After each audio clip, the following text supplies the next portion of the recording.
Assalamualaikum warahmatullahi wabarakatuh. Perkenalkan, nama saya Amirinza Nafilia Putri. Saya dari kelas 19A Keperawatan. Nah, saya di sini akan menjelaskan cara pengambilan sputum. Nah, sebelum saya lanjutkan ke video cara pengambilan sputumnya, di sini saya akan menjelaskan pengertian dari sputum. Nah, apa sih sputum itu? Nah, sputum itu adalah dahak atau sekret yang dihasilkan oleh paru-paru, bronkus, dan trakea. Nah, kenapa sih kita harus melakukan pengambilan sputum? Nah, pengambilan sputum ini bertujuan untuk untuk mengetahui di dalam dahak tersebut apakah ada Mycobacterium tuberculosa. Nah, yang kedua, untuk mendiagnosa adanya Mycobacterium tuberculosa. Nah, seandainya terdiagnosa TB paru, segeralah kita berikan obat OAT atau obat anti tuberkulosa. Nah, setelah kita mengetahui tujuan dari pengambilan sputum ini, kita harus mengetahui indikasinya. Nah, indikasinya itu satu, untuk mendiagnosis TB paru. Dua, untuk mengetahui potensi penularan TB paru. Nah, yang ketiga itu untuk menentukan berhasil atau tidak pengambilan sputum ini. Nah, setelah kita tahu dari pengertian, tujuan, dan indikasi, di sini saya akan mempersiapkan pasien, perawat, alat, dan lingkungan. Nah, untuk persiapan alat, di sini saya sudah menyiapkan tisu, ada bengkok, ada masker, ada handscoon, ada air yang akan nanti kita berikan kepada pasien, dan 3 spot sputum dan formulir. Nah, untuk persiapan pasiennya, kita itu harus menjelaskan apa itu pengambilan sputum. Nah, yang selanjutnya kita harus mengajarkan cara batuk efektif dan pengeluaran dahak. Nah, selanjutnya persiapan lingkungan.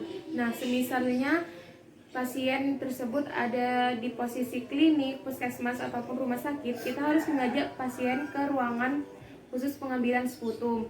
Nah, semisal pasien ada di rumah, nah kita harus mengajak pasien untuk mengambil sputum ke ruangan terbuka. Untuk persiapan perawat sendiri, di sini dalam persiapan perawat itu ada 2 tahap, yaitu tahap orientasi dan tahap prainteraksi.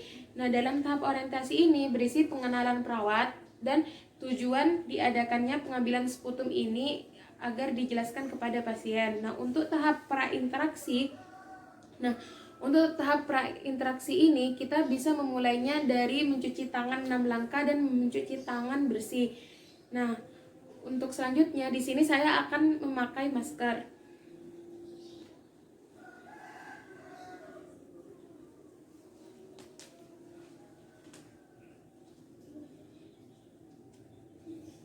Nah, setelah memakai masker, saya akan memakai handscoon.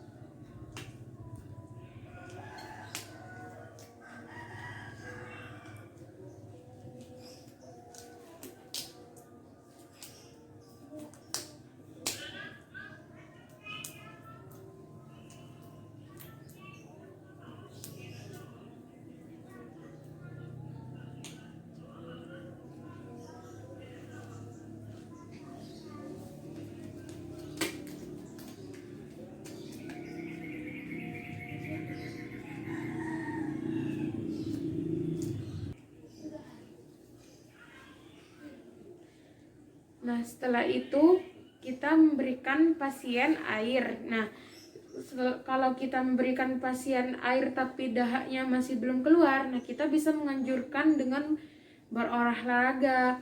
Nah, kalau dengan berolahraga masih belum bisa keluar dahaknya, nah kita bisa menganjurkan pasien meminum teh dan memakan permen.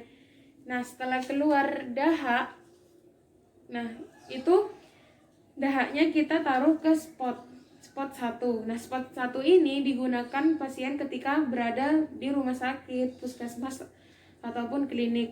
Nah, untuk yang spot keduanya ini digunakan ketika pasien berada di rumah.